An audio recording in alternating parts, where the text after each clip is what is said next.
جب آپ کو جیوگرافی ملتی ہے نا پھر آپ کو مینوورنگ کرنے کا موقع ملتا ہے. ایک گراؤنڈ مل جاتی ہے آپ کو, ایک بیس کیمپ مل جاتا ہے, پھر آپ کو پلے کرنے کا بہت سارا گراؤنڈ مل جاتا ہے. یہ جو پلے گراؤنڈ ہے ان کے لیے, یہ جو گراؤنڈ ہے جہاں سے آپ مینوورنگ کرتے ہیں, یہ ان کے ہاتھ سے لیے جانا بڑا ضروری ہے. اور یہ فزیکل بھی ہے اور یہ عوامی بھی ہے. فزیکل وہ پہاڑیاں ہیں, وہ علاقے ہیں جہاں پہ یہ اپنے ٹھکانہ بنائیں گے, اور عوامی وہ ہے کہ اگر اس علاقے کے اندر ان کو سپورٹ ہوگی تو یہ پورے علاقے کو ڈسٹرب کریں گے. انتظار کس بات کا لہٰذا ہے؟ انتظار کس بات کا ہے؟ شروع کیوں نہیں ہوتا؟ بالکل. میں پھر میرا خیال ہے اس میں یقیناً مختلف چیزیں تو چل بھی رہی ہوتی ہیں. یوں نہیں ہوتا کہ یہ یکدم ختم ہو گیا ہے اور شروع نہیں ہو رہا, بلکہ ایک حد تک چیزیں چل رہی ہوتی ہیں. اسٹیٹ نے بھی اپنے طرف سے ایک ریڈ لائن رکھی ہوتی ہے اور وہ ریڈ لائن کو روٹین میں کراس کرنے کی اجازت نہیں دیتی. لیکن اگر آپ یہ کہیں تو مثلا جیسے ضرب عضب ہے, رد الفساد ہے, کیا اس طرح کی کوئی اور موومنٹ ہونی کہ کوئی تھوڑا سا علاقے کی جو پولیٹیکل سچویشن ہے نا وہ کافی اپسیٹ ہے, اور اس کے تناظر میں شاید یہ ابھی اپنی حکمت نہیں سمجھتے کوئی اس طرح کا آفینسو جو ہے وہ لانچ کرنے میں. وہ ایک ریالٹی ہے افغانستان کی اس وقت جو سچویشن بنی ہوئی ہے, پھر اسی طریقے سے مائگریشن کے مسائل جو چل رہے ہیں تو اس کے پتہ نہیں ہے کون کہاں کس پوزیشن میں ہے. میرے خیال چیزوں کو سیٹل ڈاؤن ہونے میں تھوڑا سا اور ٹائم لگے گا. لیکن جو پاکستان سے ابھی شروع ہو گیا, اور آپ نے بھی یہ سوال کیا تھا کہ پاکستان کے اندر پولیٹیکل فضا کیا ہے, تو پاکستان میں آپ نے دیکھا ہوگا کہ بعض وہ پارٹیز کی جو مزاجن ان کو سپورٹ کرتی ہیں, اگرچہ وہ اپوزیشن میں ہیں لیکن انہوں نے اس مسئلے پہ سٹینڈ نہیں لیا ہے. انہوں نے ابھی تک اس کے خلاف کوئی بات نہیں کی ہے, انہوں نے اس کے خلاف کوئی فضا سازی کرنے کا اعلان نہیں کیا ہے. یہ انفارچونیٹ ہے. البتہ جیسے میں نے پیپلز پارٹی کا بتایا, جیسے میں نے ANP کا بتایا, اسی طریقے سے جیسے میں نے شہداء کے لواحقین کا بتایا تمام مکاتب فکر میں, اور اسی طریقے سے جیسے میں نے جو ہے وہ سول سوسائٹی کے بارے میں بتایا کہ وہ یقیناً انہوں نے سٹینڈ لیا ہے. تو ایک لارجر لیول پہ بہرحال انفارچونیٹلی ان نیگیٹو لوگوں کے لیے پولیٹیکل اسپیکٹرم کے اندر بھی کہیں نہ کہیں سپورٹ کا ایلیمنٹ پایا جاتا ہے, اور جس کی وجہ سے ان کی حوصلہ افزائی ہوتی ہے. میں ایک تھیوری دیتا ہوں, دیکھیں یہ جو دہشت گرد ہے نا, یہ بیسیکلی پیراسائٹس ہیں.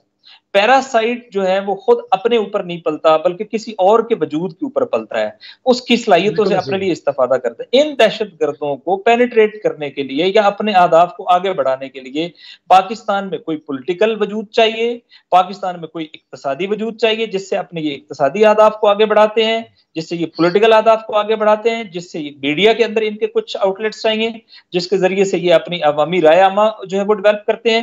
جب تک ہم ان کی یہ حمایتیں اور یہ سپورٹ سے ان کو ڈسکنیکٹ نہیں کریں گے اور ان کو یہ وجود ملتے رہیں گے جس کی بنیاد پہ کہیں ان کو پولیٹیکل ایکسیس ملے گی, کہیں اکنامک ایکسیس ملے گی, کہیں میڈیا ایکسیس ملے گی, کہیں جو ہے سوشل ایکسیس ملے گی, جب تک ہم ان کی یہ سپورٹس ڈسکنیکٹ نہیں کرتے ہیں اس وقت تک یہ مکمل طور پہ قلعہ کما نہیں ہو سکتا. اور ان کی مثال جو ہے وہ پتے یا تنے کاٹنے والے ہوگی, جڑیں کاٹنے والی نہیں ہوگی. جڑ اس وقت کٹے گی جب اس تفکر کو پینیٹریٹ کرنے کا موقع نہیں ملے گا اور اسٹیٹ اس مسئلے پر عوام کے ساتھ اور تمام اسٹیٹ کی اکائیوں کے ساتھ مل کر ایک بیانیے کے ساتھ کھڑی ہو جائے گی.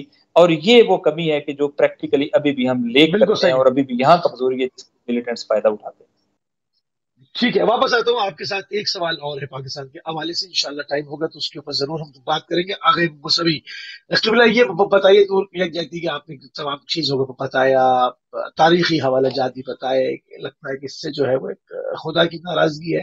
اتنے مظلومین کو تحت تیق کیا, ایک بار نہیں 10 بار کیا. بہرحال اس کے بعد ہمارے اکابرین نے اس سچویشن کو سنبھالا اور ان کو جو غلط فہمیاں تھیں اس کو ختم کیا, تسلسل کے ساتھ وہ ایک سلسلہ چل رہا ہے. یہ تو ایک بات ہو گئی. انشاءاللہ اس پہ جب بھی اب کشمیر میں بات ہوگی تو ایک تاریخ کے حوالے سے اس کے پنوں کو ضرور جو ہے وہ کھولا جائے گا, اس کے بعد بات کریں گے. ہم دیکھتے ہیں کہ کشمیر میں ظلم ہوتا ہے تو پاکستان کے اندر ایک ایک بچہ جو ہے نا, مطلب پوری پاکستان کی قوم جو ہے وہ اس کے اوپر حساسی کا مظاہرہ کرتی ہے. اور دیکھتے ہیں کہ کشمیر کے اندر جو ہے وہ لوگوں کو مارا جا رہا ہے. وہ ہمارے اپنا ایک اس کا اپنا ایک جسم سمجھتے ہیں, اس کو اپنا ایک روح کے ساتھ اس کو اٹیچ سمجھتے ہیں. کیا یہی سچویشن ہندوستان بھر میں جو مسلمانوں کی تعداد پاکستان کے پورے وجود سے زیادہ پاکستان وہاں پر مسلمان موجود ہیں, کیا وہ کشمیریوں کے ساتھ یکجہتی کرتے ہیں؟ آپ کو کبھی بمبئی سے آواز آتی ہے, آگرے سے آتی ہے, دلی سے آتی ہے, آپ کو جو ہے وہ دور دراز آئے گی اور آتی ہے, مگر جس طرح میں نے پہلے آغاز میں کہا کہ میں کہہ نہیں سکتا ہوں, آئے گی نہیں, یہاں میں وہ بات کرنے جاؤں گا. نہیں آئے گی نہیں, آتی ہے یا نہیں؟